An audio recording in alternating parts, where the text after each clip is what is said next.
Willie D live. What's up, family? Boy, I got a wild story for y'all right here. Check this out. 4 white dudes go to pick up their black friend from his house, from his mother's house, right? They go to party. The 4 white dudes come back.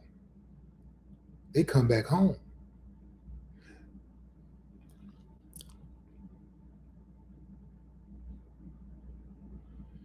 What's up, family? I got a cold-blooded story for you, fam. Check this out. 4 white dudes go to their black buddy's mom's house to pick him up to go hang out. They come back home. The black dude go to the morgue. Yeah, fam. See, what had happened is the black dude ended up drowning some kind of way. The black dude is the strongest swimmer amongst them all. But somehow, some way, he ends up floating dead in the Mississippi River in St. Paul, Minnesota. Yeah, fam, now this happened back in 2021. And there's a victim. That is TJ Davis. TJ Davis. Who was TJ hanging out with? Who did he call his friends? Who would allow something like that to happen? You know, how do your friend drown? There's 4 of you hanging out together, and the only black guy in the group dies. What are the odds? That's Mortinsen. That's Morgan. This is William Cemerk, or Cemerk. That's Ramsey Miller. And there's one other that I don't have a picture for, but we're working on that picture. And his name is Garrett Shelban, Shelban. If anybody knows Garrett Shelban, let me take this picture so nobody gets confused. If anybody knows Garrett Shelban's whereabouts, shoot me a message. If you got a picture of him, shoot me a picture, because Garrett went ghost. Like right after TJ died, Garrett went all the way ghost. Ain't seen him, ain't heard from him, or nothing. He went to White Bear High School in either around 2018, 2019, could have been 2000. But 2018, 2019 is the most likely time that he attended White Bear High School in White Bear, Minnesota. Yeah. Garrett, we on your bumper. Okay. So fam, check this out. After TJ's, after they called 911 and they fish TJ's body from the lake, the police show up and put the white boys in the back seat of the squad car. And listen to what happened. Oh, I can't sit there. This is my ass hurts so bad. Oh, why my knee hurts so bad? Oh my god. Dude, I don't think we're gonna be able to sit back here.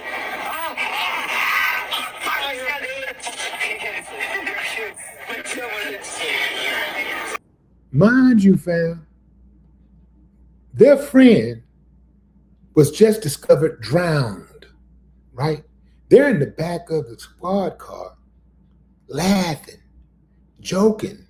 Listen closely. One of them even says, "Hey man, is this a felony?"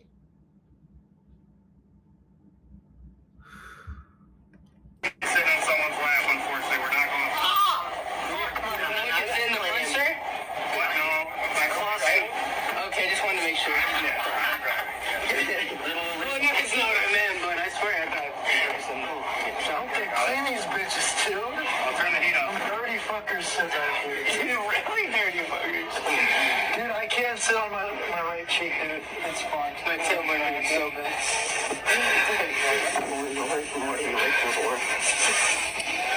I'm trying to blast in the heat. Thank you, sir. You guys, that's dangerous down there. That was a stupid idea. Yeah, the dumbest idea I've done. We did it before when it was downpouring and it wasn't like this. It was literally like 3 feet of water and we got washed out like 40 miles an hour. Okay.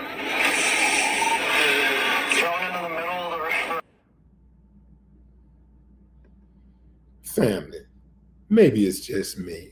Maybe it's just me. Maybe I'm built differently from, most humans. But would I be wrong to sit in the back of that car after I just found out my friend is dead, who was just with me? He's dead. Would I be wrong to be in the backseat of that car and be totally traumatized? I'd be so stiff you think I'm the one who's dead. I couldn't move. I don't want to talk. I'm tripping. Would I be wrong to feel that way?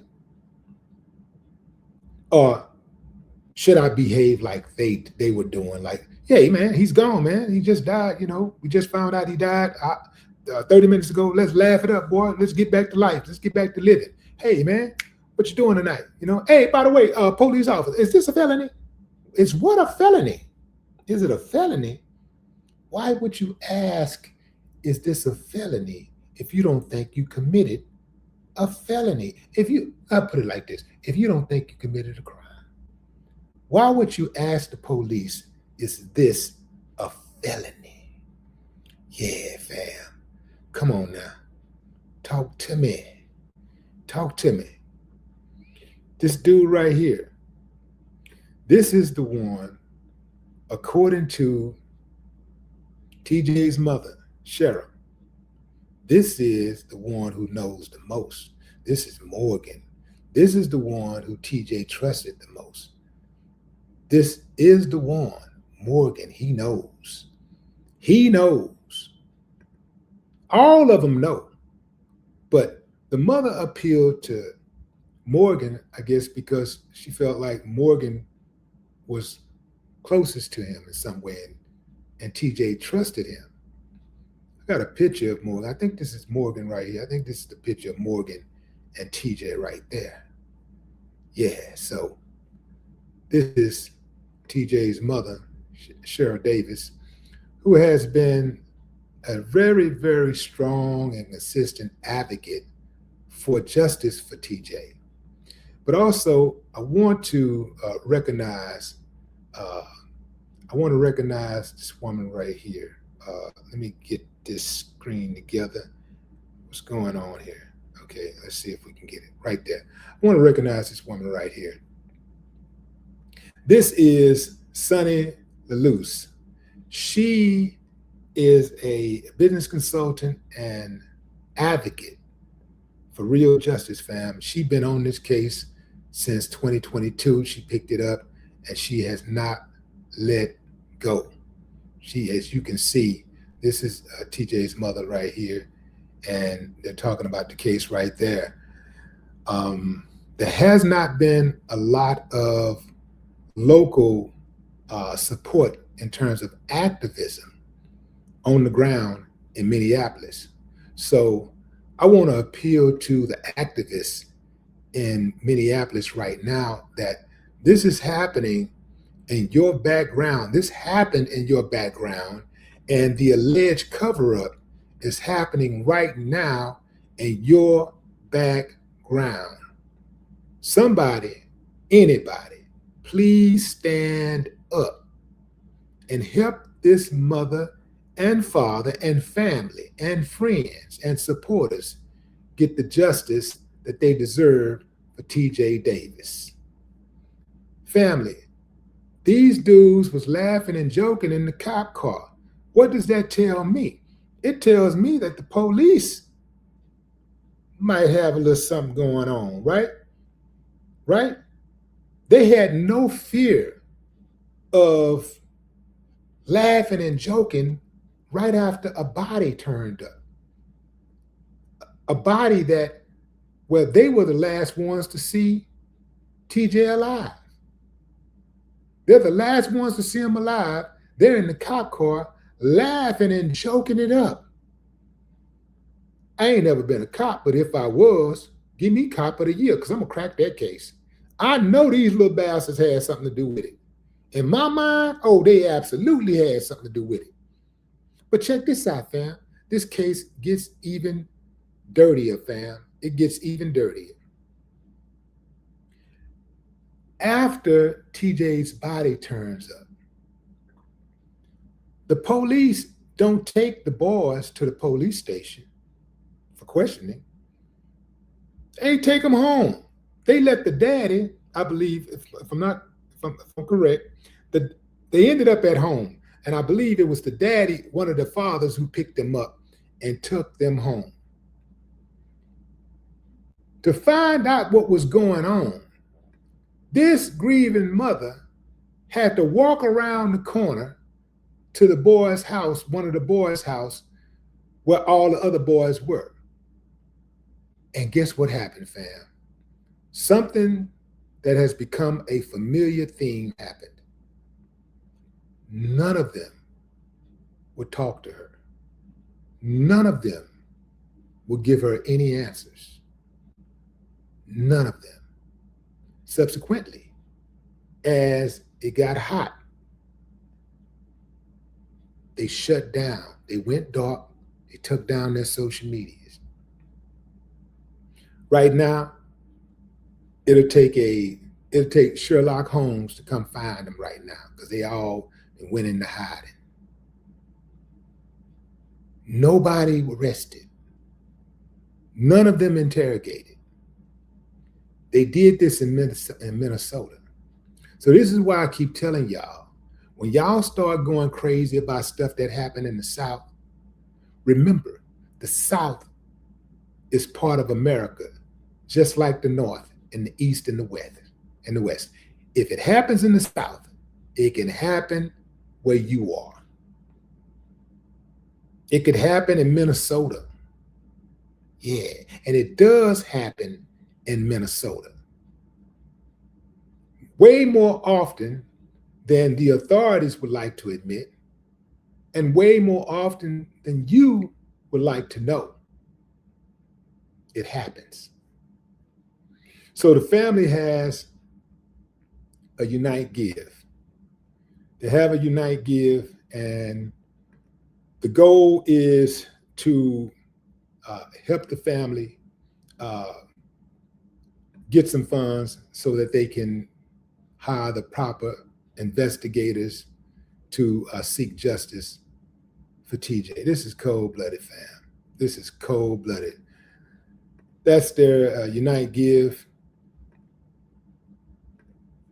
This is the platform, by the way, family, that's rooted in social justice and built for every cause. So not only can you come to Unite Give and raise funds for legal defense and legal issues and initiatives or whatever, you can raise funds for pretty much anything you're trying to do as long as it's legal, right? But here's the goal: the goal is $5,780. They've already reached $3,760. And oh no, I'm looking at the wrong one. Okay, let me click on TJ. There we go. Well, they're close. $3,673. The goal is $5,000. And this is to support the legal fund for TJ. I'm gonna read this to y'all, fam. And this is the letter from TJ's mother. On August 29, 2021, my son, Tiquann TJ Davis, Jr., was only 20 years old when he tragically lost his life while exploring the storm tunnels near the Marshall Avenue Bridge in St. Paul, Minnesota, with 4 white men who he thought was his friends. None of them has ever bothered to call me or offer words of condolences, let alone tell the police the truth. According to the other men, they entered the tunnels before a sudden thunderstorm caused floodwaters to rush through them. My son, TJ, who was the strongest swimmer among them, was the only one who did not survive. For nearly 5 years, I have struggled to understand exactly what happened that night. As TJ's mother, I continue to have questions that I believe have never been fully answered. I don't just want answers, I want accountability. In my heart, I believe that when people are never held accountable, families like mine are left to suffer while history continues to repeat itself. People often ask if this is about race. I don't want to make this about race, but the people responsible for taking my son's life made it about race. I simply want the truth. I want fairness. I want accountability. No family should ever have to wonder whether their loved ones receive justice. Far too many young Black men have died under circumstances that leave families searching for answers. Whether each case has the same explanation or not, what they often share is grieving families who feel unheard and unanswered. That's why accountability matters. Without it, trust is lost and painful questions remain. I pray that no parent ever has to experience the kind of pain.